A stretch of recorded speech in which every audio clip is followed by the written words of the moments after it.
Lost horizon of the astrology. इस श्रृंखला में आज हम चौथी कड़ी में वर्ग इंजीनियरिंग पर बात करेंगे। इसमें वर्ग और नक्षत्रों के संबंध में जो नवीन विचार हैं उन पर देश के मूर्धन्य एस्ट्रोलॉजर श्री यूके झा से जानकारी प्राप्त करेंगे। तो आइए इस चौथी कड़ी में वर्ग इंजीनियरिंग पर श्री झा से बात करें।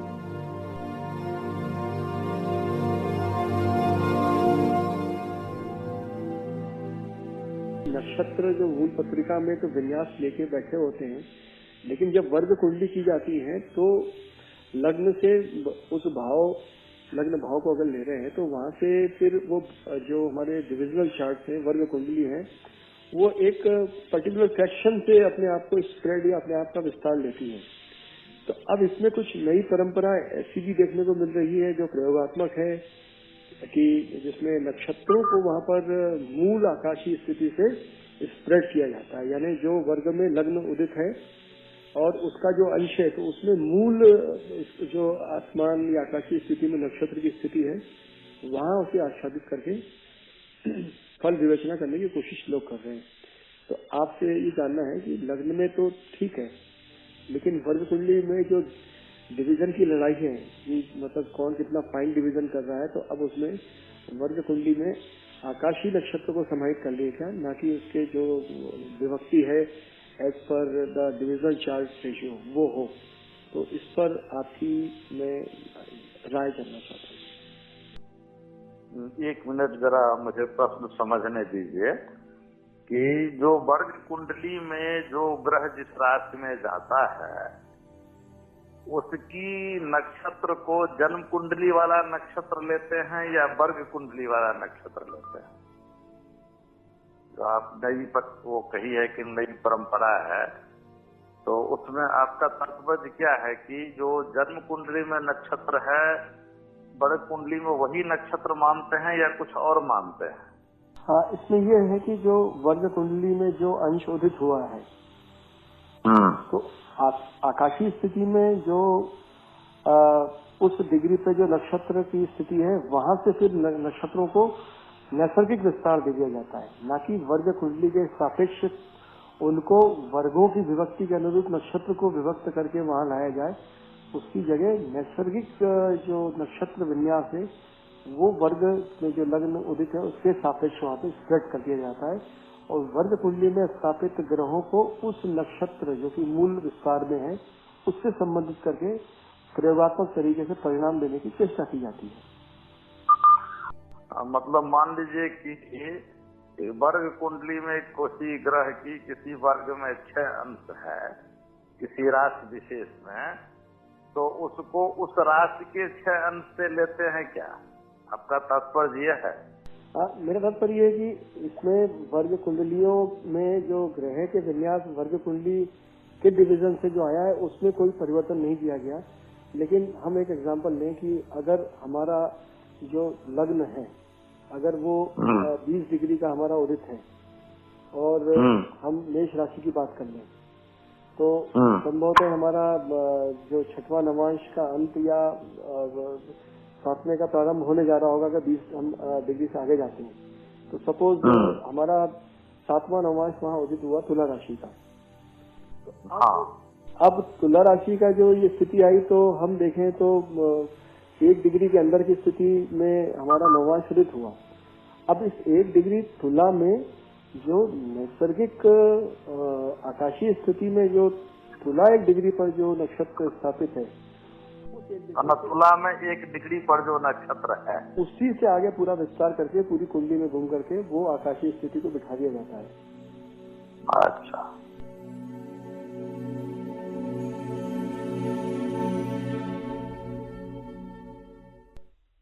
मैं समझ, अब मैं प्रश्न को ठीक से समझा। इस विषय में मैं एक बात कहूंगा कि ज्योतिष आज की तारीख में भी एक अनरेगुलेटेड सब्जेक्ट है और इसमें जिसको जो मन आता है वह कर रहा है। कोई नियंत्रण नहीं है। और मेरे एक मित्र कहा करते थे, उनकी बातों को मैंने अपनी पुस्तक मंडूक दशा में लिख भी दिया है कि ज्योतिष में जिनको, ये ऐसा विषय है ज्योतिष शास्त्र कि जिनको इस शास्त्र का ग्रामर, इसके म्यूजिक का ग्रामर समझ में आता है, मतलब जिनमें इस शास्त्र की समझ है, वो तो गहरे से गहरे उतरते चले जाते हैं इसकी गहराई को नापने के लिए और नाप नहीं पाते। लेकिन जिनमें समझ नहीं है वो सीधे ज्योतिष में अनुसंधान और रिसर्च करने लगते हैं और नया नया सिद्धांत देते हैं। कौन किसको रोक सकता है इस विषय में? मैं एक बात कहूंगा कि पहले कुंडली क्या है हम यह समझ लें। दुर्भाग्यवश बहुत लोग कुंडली को ही नहीं समझते हैं कि जन्म कुंडली है क्या। ऋषियों ने जिस तरह से कुंडली को बनाया है उसको हम आधुनिक भाषा में कह सकते हैं, यह हमारे कर्मों का, कर्म फलों का, अंग्रेजी में कार्मिक सिग्नेचर कहूंगा मैं, या कार्मिक रट्स या कार्मिक रनल, ये जो हमारे कर्म के वो मतलब जो कुछ भी फल है उसका एक टू डायमेंशन में बायो मैथमेटिकल रिप्रेजेंटेशन है उस मॉडल का। वास्तव में तो वह 3 डायमेंशन में है और एक ग्लोब है, समझिए। फिर हम कह सकते हैं कि कार्मिक सिग्नेचर का एक गोला है और उस गोला में हमारे विभिन्न प्रकार के कर्म बीज के रूप में दौड़ रहे हैं और वह कहीं भी जाकर के स्थित होकर के अपना फल दे सकते हैं। ज्योतिष के तमाम सिद्धांत जो हैं इसी बात पे लगे हुए हैं कि वह बीज कहां कहां जाकर के सेटल हो सकता है और वहां से फल दे सकता है। विभिन्न सिद्धांतों को अगर देखेंगे तो वह उसी स्थान की तलाश है। भवात भावम, भवात भावम को मुख्य रूप से हम कह सकते हैं कि यह भाव विक्षेप का सिद्धांत है कि चौथे से चौथा, 10वें से 10वां, 5वें से 5वां। दूसरा है कारक विक्षेप सिद्धांत, जैसे शुक्र से 7वां, गुरु से 5वां, सूर्य से 9वां, ये सब जो हम देखते हैं।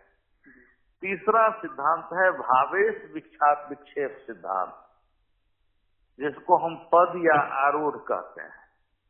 यह सिर्फ उसी ग्लोब में यह देखने के लिए कि कहां से हमारे कर्मों का फल मिल सकता है, और यह ग्लोब के अंदर है। और यह ग्लोब जो है, इस ग्लोब में हमारे कर्म की गतियां ग्रहों के बल के बीच में एक अक्ष के बीच में नाचती हैं और वह अक्ष 2 है। पहला अक्ष तो है लग्न और सप्तम का, उदय और अस्त का, लेकिन और दूसरा पावरफुल अक्ष है राहु और केतु का। लोग राहु केतु को मानने नहीं मानने में कई तरह की बकवास फैलाए हुए हैं। ज्योतिष में आज की तारीख में जिसका जो मन होता है वही एक सिद्धांत दे डालता है। लेकिन मैं ये कहूंगा कि जो हमारी कुंडली है उसको राशि चक्र बोला जाता है,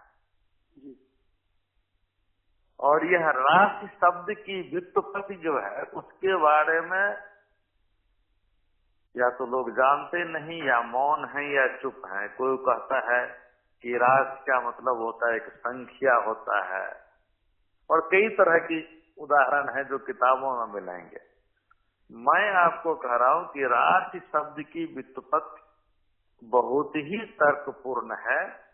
जैसे होरा शब्द अहोरात्र में से औ और त्र को हटा करके बना है, वैसे ही राशि शब्द राहु सिखी में से हु और खी को बना हटा है। तो राशि का मतलब है राहु सिखी चक्र, राशि चक्र मतलब राहु सिखी चक्र।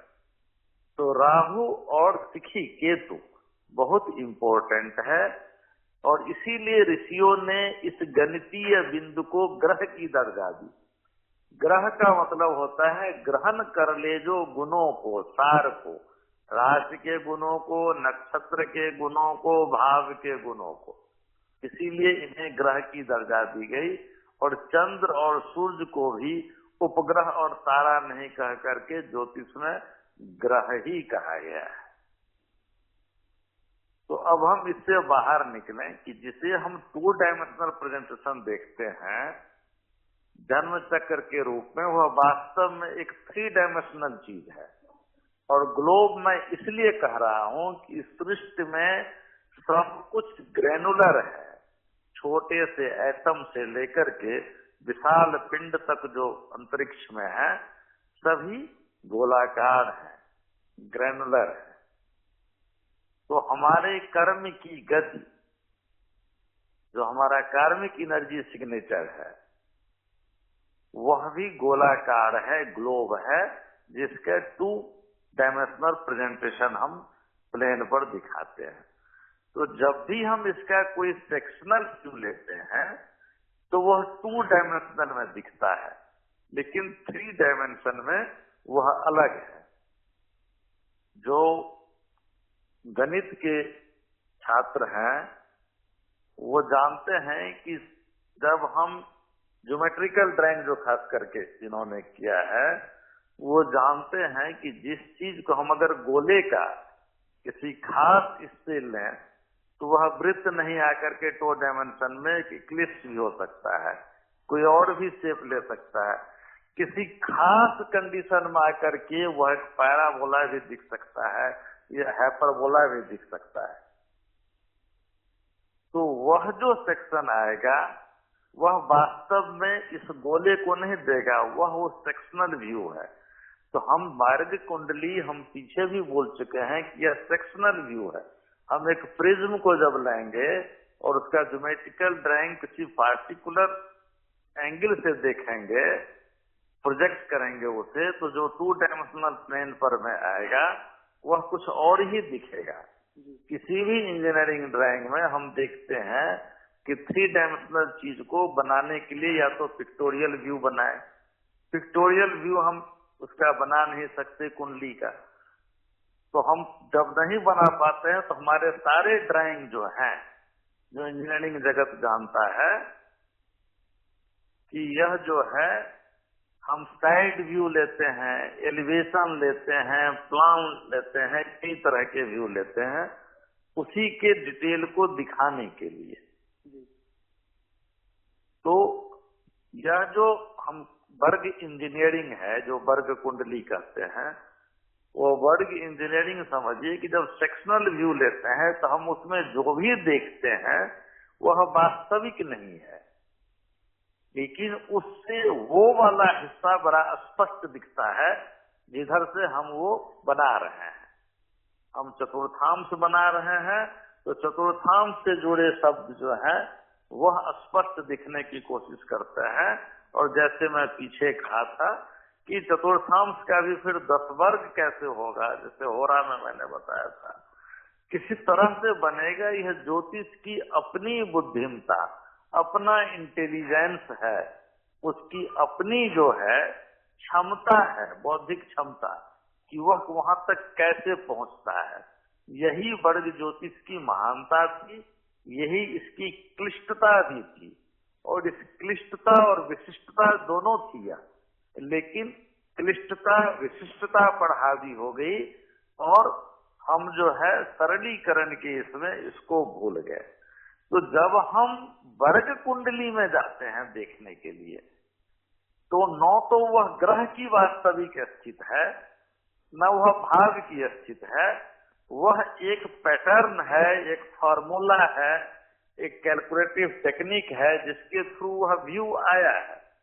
जैसे हम किसी चीज का प्लान देखेंगे या एलिवेशन देखेंगे तो दोनों दो तरह का पिक्चर देगा, लेकिन है उसी चीज का। तो हम अलग अलग वर्ग में उसी चीज को अलग अलग ढंग से देखते हैं, और इसीलिए हम 10 वर्ग की तरफ जाने की बात करते हैं। अब जब वह चीज है ही नहीं, तो मैंने पीछे भी कहा कि जब वह चीज नहीं है तो उसमें दृष्टि कैसी होगी ग्रहों की, वहां पर मैं ग्रहों का योग कैसे बनेगा, और जब वो नहीं है तो उस राशि में ग्रहों का वह नक्षत्र भी नहीं है। वह तो एक प्रोजेक्टेड व्यू है, वह एक स्थापित व्यू है, एक प्रदर्शित व्यू है, जिसके अंदर से हमें झांक के देखना है कि क्या आता है। अब कल्पना कीजिए थोड़ी देर के लिए गणित के रूप से कि हम नवमांश कुंडली बना रहे हैं, जैसे आपने कहा, और कोई ग्रह मान लीजिए कि 21 डिग्री अमुक मिनट अमुक सेकंड पर है। अगर यह स्थित हो तो वह किसी भी राशि में, अब इसको रख लीजिए ग्रह को, तो आप पाएंगे कि उसका स्वामित्व तो मात्र 4 ग्रहों को जाएगा, क्योंकि 3 डिग्री 20 मिनट के नीचे ही वह रहेगा। आकाशीय कंडीशन से उसको मिलाएंगे तो या तो उसका स्वामित्व केतु को जाएगा, या उसका स्वामित्व सूर्य को जाएगा, या उसका स्वामित्व मंगल को जाएगा, या उसका स्वामित्व गुरु को जाएगा।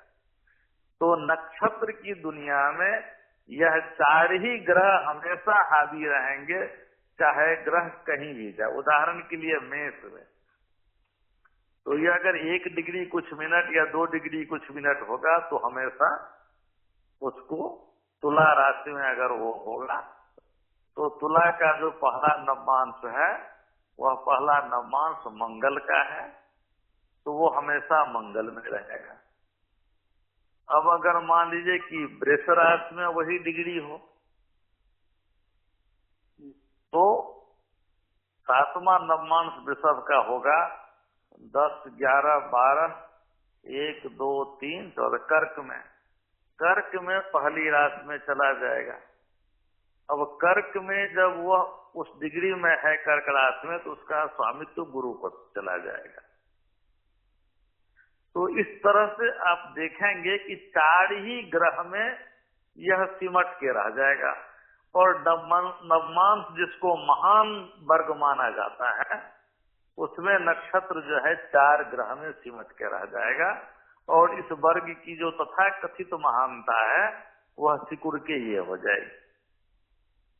तो सोचने की बात है गणित के रूप से कि जो हो ही नहीं सकता उसे हम करते हैं, लेकिन सवाल है कि हम कितनों से लड़ेंगे।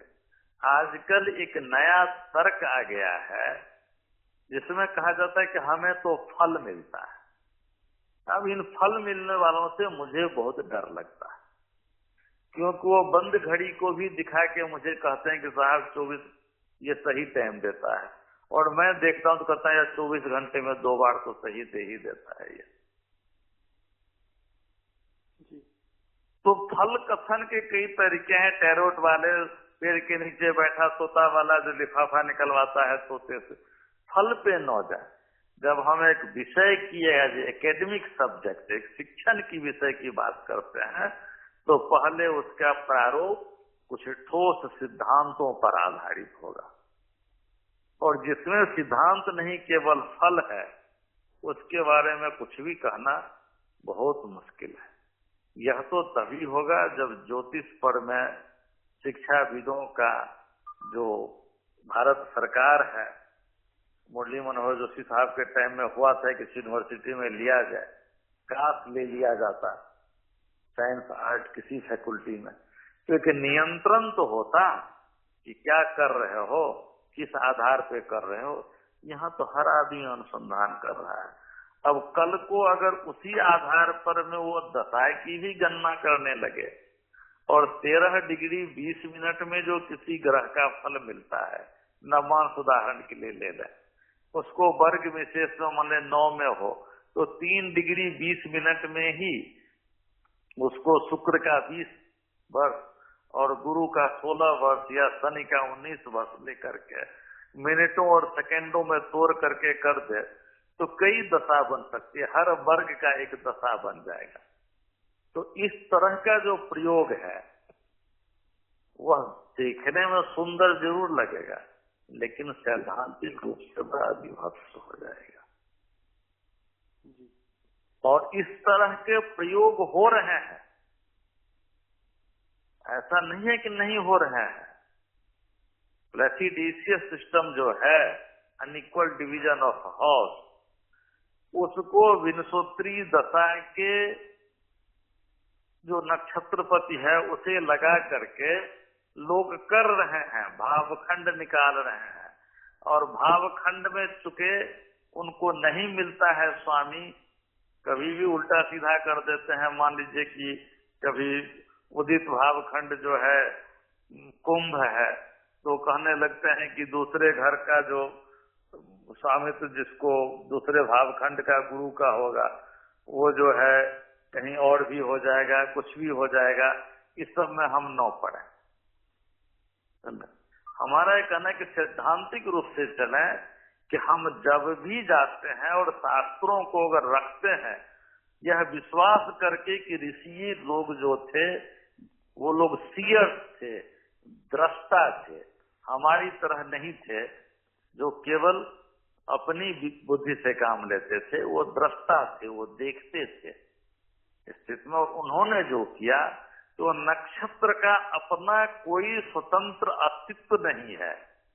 नक्षत्र सिर्फ राशियों का ही एक, वो क्या कहते हैं, कॉन्स्टिट्यूएंट है, उसको बनने का उसका एक अंग है। और इसीलिए राशि तो निश्चित है, लेकिन उस निश्चित में नक्षत्र निश्चित नहीं हो जाता और 3 भाग में टूट जाता है भचक। और ऋषियों ने इसलिए उसको माना, उस कंडीशन को, कि चलो 3 डिग्री या 4 डिग्री जो भी ले लो वह चलेगा, तो एस्टेब्लिशमेंट के लिए ये है। लेकिन हम जब भी कुछ करने लगते हैं एक नया प्रयोग के नाम पर में, तो हम यह तो सोचें कि यह तार्किक है कि नहीं है। ऐसे कई चीजें हम कर सकते हैं। विंशोत्तरी दशा पर में हम एक निकाल दिए, हम राशि दशा से भी निकाल सकते हैं। हम नक्षत्र को 9 भाग में करने के बजाय, जबकि नक्षत्र 9 से नहीं विभाजित होता है। आप 8, एक नक्षत्र का मान 800 मिनट होता है। कोई भी बच्चा भी भाग दे के कहेगा कि 800 मिनट 9 से विभाजित नहीं होता है। तो जैसे सप्तमांश नहीं हो सकता है, क्योंकि राशि 7 से विभाजित नहीं हो सकता, इसीलिए नक्षत्र का 9 से विभाजन भी एक त्रुटिपूर्ण परिकल्पना है। लेकिन हमें आदत हो गई है चलने की, अंधे की लकोटिया टेक करके, और हमारी हालत वो हो गई है जैसे अंधा अंधे को रास्ता दिखा रहा हो। नहीं तो तर्कपूर्ण ढंग से हम चलें तो ऐसी कुछ नहीं होती है। मैं कभी भी इस बात का नहीं समर्थन करूंगा कि वर्ग कुंडली में आप जाएं और जिस राशि में जो ग्रह है उसके बचे हुए अंश को लेकर के आप नक्षत्र को ढूंढें। यह परिकल्पना मात्र यह बताता है कि हमें यही पता नहीं है कि कुंडली क्या है, जन्म कुंडली क्या है और वर्ग कुंडली क्या है। क्यों हम जन्म कुंडली से वर्ग कुंडली की तरफ गए, कुछ भी नहीं जिसको मालूम है। वह सिर्फ पाए हुए चीज को जो सामने दिखता है उसे उठा करके दिखाने की कोशिश करता है कि मैंने कुछ किया। लेकिन कभी भी हम अपने मूल से हटके जब जाएंगे तो कुछ बेतुका ही करेंगे। लेकिन जिसको कर रहे हैं उनसे मेरा विरोध नहीं है, न मेरा उनके ऊपर कोई नियंत्रण है। लेकिन मैं यह हमेशा कहूंगा कि यह एक अतार्किक प्रयास है और इस अतार्किक प्रयास को किसी भी तर्क से प्रतिपादित नहीं किया जा सकता है। मैं उदाहरण के लिए कहता हूं कि अनुसंधान करने के लिए मैं निकलूं और यह मुश्किल नहीं है कि 100-200 कुंडली ऐसी जुटा लूं जिसमें राहु 5वें घर में हो और जातकों के बच्चे जो हैं सुयोग्य हो। बहुत बड़ा संसार है, ऐसी कुंडली मिल जाएगी हमें। और हमें किताब छपा दें कि 5म घर का राहु सुयोग्य संतान देता है, तो यह अनुसंधान नहीं है, इसे अनुसंधान नहीं कह सकते हैं, इसे ज्योतिष में शोध नहीं कह सकते हैं, इसे ऋषियों के प्रति, ऋषि की भावनाओं के प्रति, ऋषि के ज्ञान के प्रति, उनके बुद्धिमता के प्रति मैं एक प्रतिशोध कहूंगा, शोध नहीं कहूंगा। क्योंकि संतान का होना और राहु का स्वभाव दोनों विपरीत हैं। और कितना भी हम कुंडली देकर के ये कह दें या सिद्धांत प्रतिपादित करें, तो यह मौलिक सिद्धांत से दूर हट रहा है। हम कितना भी साबित करें कि हमने गड्ढा तो खोदा लेकिन कहीं एक ढेर नहीं बना, तो हम उसे मान नहीं पाएंगे। हम यह मानते हैं कि शाश्वत नियम कहता है कि जब भी हम गड्ढा खोदेंगे तो एक ढेर भी हमें बनाना ही पड़ेगा। तो इस तरह की बात जब हम करते हैं, इस तरह के जो अनुसंधान करते हैं, वह लोग वही अनुसंधान कर रहे हैं। मैं थोड़ा शब्द का प्रयोग नहीं करना चाहता हूं, लेकिन मजबूरी में आपने पूछ दिया तो करना पड़ रहा है कि इस तरह के अनुसंधान वो करते हैं जो ज्योतिष को समझ नहीं पाते हैं। मैं आपको एक रेफरेंस दूं, मुझे श्लोक तो याद नहीं है, लेकिन ढूंढने वाले ढूंढ लें या किसी विशिष्ट अवसर पर दे दूंगा। 1995 में मैंने एक लेख लिखा था, things as I viewed them, times of astrology में आर संतनम जिंदा थे। वहां मैंने शायद उस श्लोक को कोट भी किया है, सर्वार्थ चिंतामणि का श्लोक है। वह श्लोक अद्भुत इसलिए लगा कि तमाम ज्योतिष ग्रंथों में यह तो मिलता है कि अमुक अमुक योग होने से व्यक्ति ज्योतिष बनेगा, लेकिन सर्वार्थ चिंतामणि का श्लोक, सर्वार्थ चिंतामणि का वह श्लोक यह कहता है कि अमुक योग बनने से आदमी को ज्योतिष की समझ होगी। और इसीलिए वह योग इम्पोर्टेंट है कि ज्योतिष का समझ होना ज्यादा जरूरी है अनुसंधान करने से या फल कथन करने से पहले।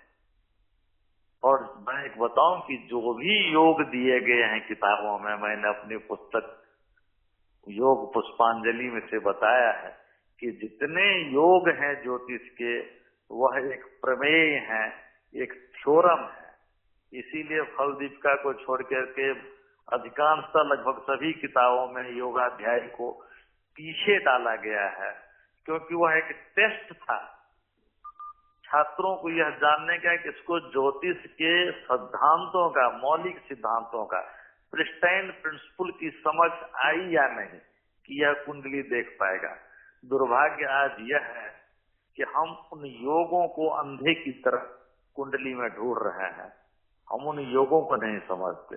उदाहरण के तौर पे मैं कहूंगा कि केमद्रुम योग लोग ढूंढते हैं और झंडे की तरह बोलते हैं कुंडली में केमद्रुम योग है। केमद्रुम योग नहीं, एक सिद्धांत है, क्योंकि चंद्र के दोनों तरफ जब कोई ग्रह नहीं है तो चंद्र को कमजोर माना जा रहा है। यह उत्तर काला में पढ़िए, उसको आच्छादित कहने की एक करके दिया गया है कि कैसे आच्छादित का सिद्धांत होता है। तो और चंद्र को कहने से, चंद्र धन का प्रतीक है। लोगों को भ्रम होता है कि गुरु जो है धन देता है, नहीं, धन का ग्रह चंद्र है। वेद में अगर चंद्र के मंत्र देखेंगे, मुझे याद नहीं है लेकिन कुछ इस तरह से है, तो महते राज्याय, महते ज्येष्ठाय, महते छत्राय, यह सब जो है धन से, राज से, छत्र से, सिंहासन से जुड़ा हुआ बात चंद्र से कर रहा है। तो चंद्र कमजोर हो जाएगा तो कहा कि आदमी निर्धन होगा, लेकिन वही सिद्धांत अगर सूर्य के ऊपर होगा तो प्रभुत्वहीन हो जाएगा, बुद्धि के ऊपर होगा तो बुद्धिहीन हो जाएगा। लेकिन बुद्धि के ऊपर ऐसा होता नहीं है। शुक्र या सूर्य जो है अक्सर आगे पीछे कहीं न कहीं हो ही जाते हैं। ऐसे ही अगर शनि के ऊपर चारों तरफ हो जाए तो और शनि के कारकत्व कमजोर हो जाएगा। यह एक सिद्धांत है, लेकिन हम ढूंढने लगते हैं उसको और अनुसंधान के नाम पे इसी तरह की लाठी चलाते हैं कि वहां पर में वर्ग में अब जाएगा।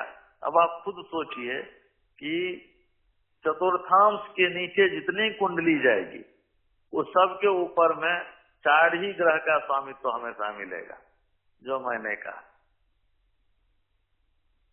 और चतुर्थांश को अगर ले लें तो 7.5 डिग्री में केवल मंगल जो है वह टूटता है 6.5 डिग्री इधर और 6.5 डिग्री उधर, स्वामित्व रहता है। तो कहीं न कहीं 4 के बाद 5वां मंगल आ जाएगा। तो इस तरह की अतार्किक बातें, घोड़ा अगर कुंडली ले तो कुछ और बढ़ सकती है संभावना, लेकिन जब जितना सूक्ष्म में जाएंगे वो 4 में ही सिमट जाएगा और चतुर्थांश के बाद तो सब में लग जाएगा, चतुर्थांश तक 5 हो सकता है। तो इन अतार्किक बातों की, जिसमें और बाकी ग्रहों का स्वामित्व मिलने की संभावना ही नहीं है, उस तरह के शोध का, उस तरह के काम को सिर्फ इसलिए दिखाने के लिए कि हमने कुछ किया, क्या यह तर्क संगत है? क्या यह बौद्धिक जगत को स्वीकार होगा? क्या इसे हम शिक्षण संस्थान में शैक्षणिक स्तर के हिसाब से स्वीकार सकते हैं? यह तो अब ज्योतिष जगत के उन विद्वत जनों को सोचना है। इन तरह की चीजें जो करने वाले हैं और जो कर रहे हैं उनके साथ क्या बर्ताव किया जाए। लेकिन अनरेगुलेटेड साइंस है तो कोई कुछ कर रहा है, और नहीं तो मेरे ख्याल से इसके ऊपर में एक कड़ा प्रतिबंध डाला जाए कि आप जो कर रहे हो पहले से, उससे पहले अपनी योग्यता को साबित करो कि आपको विषय की समझ कितनी आई है। आप फिजिक्स में रिसर्च करने के लिए चल दिए हो और आप हिस्ट्री की बात कर रहे हो, यह बात थोड़े हो सकती है। या आप केमिकल कॉम्बिनेशन से फिजिक्स की रिसर्च कर रहे हो, आप जो है मेढक को चीर करके या पेड़ की डाला का सेक्शन काट करके कह रहे हो मैं फिजिक्स की रिसर्च कर रहा हूँ, क्या ऐसे हो सकता है? जिस विषय में जाए हम, ज्योतिष में है तो ज्योतिष का कितना ज्ञान है यह तो हो, अनुसंधान की योग्यता हम में है कि नहीं। बहुत अच्छा हुआ पीएचडी से पहले एमफिल डाल दिया गया। काश ज्योतिष में भी ऐसा होता कि योग्यता का एक टेस्ट होता और तब। लेकिन आज तो लोग किताब भी लिखने रहे हैं, कई तरह की काम कर रहे हैं, प्रयोग कर रहे हैं। अब इन प्रयोगों से बड़ा डर लगता है, क्योंकि प्रयोगों का इतिहास यह है कि न्यूटन की जिंदगी, डाल्टन तो मर ही गए सोने की तलाश में कि कोई ऐसा प्रयोग करेंगे कि लेबोरेटरी में कि सोना बन जाएगा। और न्यूटन की जिंदगी का भी बहुत बड़ा हिस्सा इसी में खप गया कि हम कहीं तरह से सोना निकाल लेंगे। और एक हालत ऐसा हो गया था कि न्यूटन को वैज्ञानिक जगत से, गणितीय जगत से लोग किनारा करने लगे थे। वो तो टॉरीसेली ने एक प्रश्न किया और तमाम बौद्धिक लोगों से, विज्ञान के बौद्धिक लोगों से प्रश्न किया कि हमको 1 महीने में इसका जवाब आ जाए। उसको 48 घंटे में जवाब मिल गया। तो टॉरीसेली ने कहा कि हमें जवाब तो मिल गया है लेकिन नाम नहीं मिला है। नाम नहीं के बावजूद मैं जानता हूं कि जवाब कहां से आया है, क्योंकि इस पर में शेर के पंजे का निशान है। उसका तात्पर्य साफ था कि आज की तारीख में न्यूटन ही इसको दे सकता है। तो न्यूटन जैसी बुद्धिमता अगर हो और फिर अगर सोने की तलाश में इस तरह के प्रयोग करें तो 1 मिनट के लिए मैं भी रुक के बोलूंगा। लेकिन जिन्होंने अपनी योग्यता साबित ही नहीं की है बौद्धिक जगत में, एकेडमिक फील्ड में, वो अगर इस तरह के प्रयोग कर रहे हैं तो मैं उन्हें सिर्फ नमन कर सकता हूँ। वो प्रणम्य है और उनके विषय में कुछ भी कहना अपनी मेधा शक्ति का अपव्यय ही होगा। मैं यही कहूंगा इस बात में। बहुत बहुत धन्यवाद आपका।